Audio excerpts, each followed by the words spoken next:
First up on the show, on July 5th, Iran will be heading to the ballot box once again after neither candidate managed to secure a majority in the June 28th presidential elections.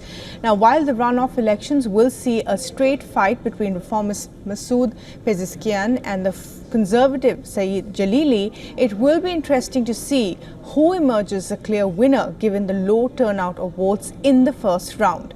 Now, compared to the late President Ibrahim Raisi, who secured over 18 million votes in the 2021 elections, the conservative candidates together have not been able to cross the halfway mark, thereby raising questions as to whom will voters vote in the runoff. For conservative camp, Saeed Jalili secured 9.5 million votes and 38.61% of the vote share, and Mohammad Baghir Ghalibaf secured 3.4 million votes or 13.46% of the vote share. Together they cobbled up around 12.8 million votes, while reformist Massoud Pezeshkian secured a lead with 10.4 million votes or 42.45% of the vote share, but not making it to the 50% mark.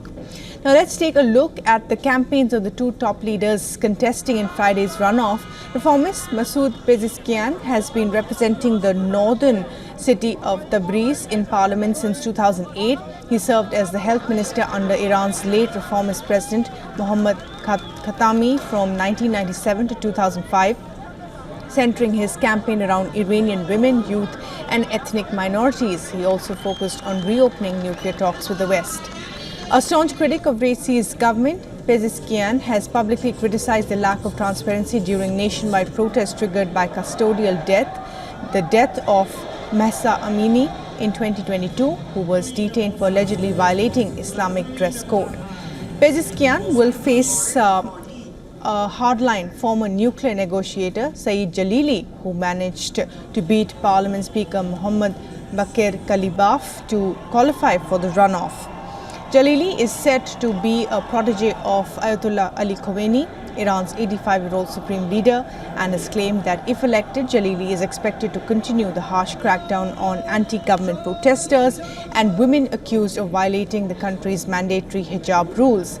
Beginning his campaign ahead of Friday's presidential runoff, Jalili advocated using the country's domestic power to neutralize US sanctions.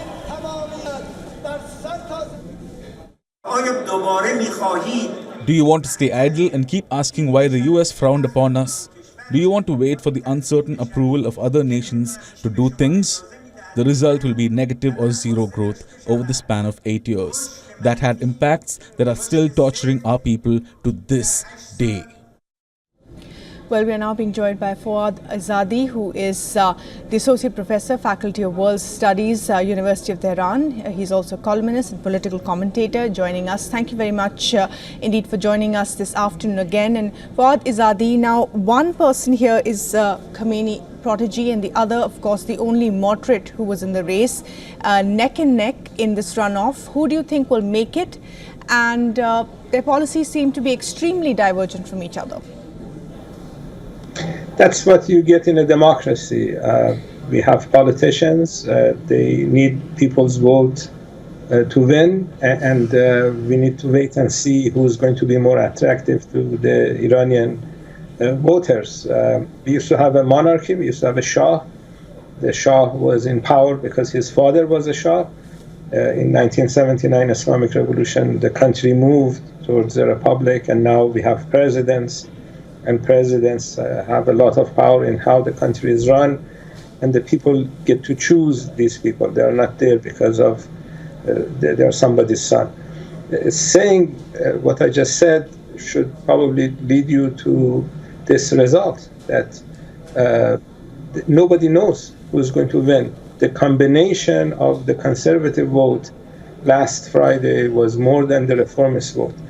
So all the people who voted for Mr. Ghalibaf that didn't make it to the second round, if all of them vote for Mr. Jalili, then Mr. Jalili will become Iran's next president.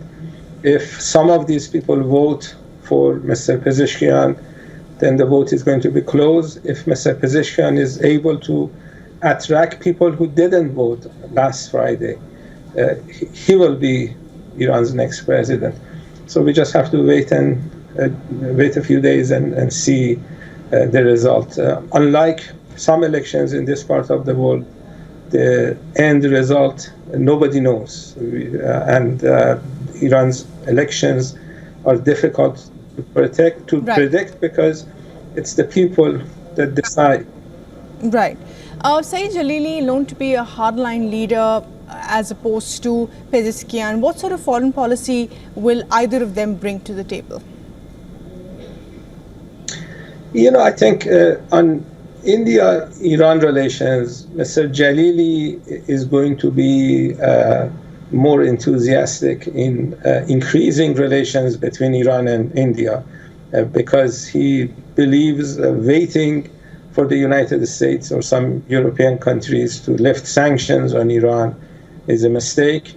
Mr. Pezeshkian looks towards Western countries, and this is what he has been saying, and India is on east of Iran. So I think if Mr. Jalili becomes president, he would try to increase trade and relations with countries like India, China, Russia. He's looking east. He's interested in Asian countries more than Mr. Pezeshkian. But even if Mr. Pezeshkian becomes president, given the fact that Iran's relations with these Eastern countries, with Asian countries, increased during Raisi's tenure, I think he will not abandon these linkages. He would continue, he would try to improve relations with the West. But if you want to compare Mr. Jalili and Mr. Pezeshkian, I think Mr. Jalili would be interested in increasing relations with countries like India more than Mr. Pezeshkian is. All right. Fuad Izadi, that's an important point. I do want to briefly also talk about the voter turnout being extremely sluggish as compared to when Ibrahim Raisi had won the elections. Why do you think that has happened? Why is the voter turnout so sluggish? Two reasons. The first reason is that 3 years ago, when we had regular presidential elections, normally on the same day that people elect the president, the same day they elect city council members. And about 10% of people who show up to the polls come to the polls because they are more interested in city council seats because these are local issues. So they show up. On Friday, because of the accident that President Raisi passed away, these are snap elections. So there are no city council elections. These are just presidential elections. So it was expected that somewhat it would be a lower turnout because of the nature of snap elections. That's reason number one. The second reason is, again, because these are snap elections, nobody expected to have presidential elections last Friday. Generally, there are months and months of campaigning and talking about who is going to be Iran's next president. So in normal settings, people are more involved with presidential elections. This time, because it was a snap election, the time for campaigning was too short. The candidates didn't have time to go to all the cities.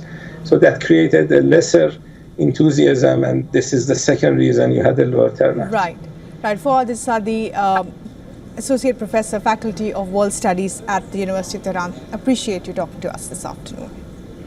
Thank you. For all the latest news, download the WION app and subscribe to our YouTube channel.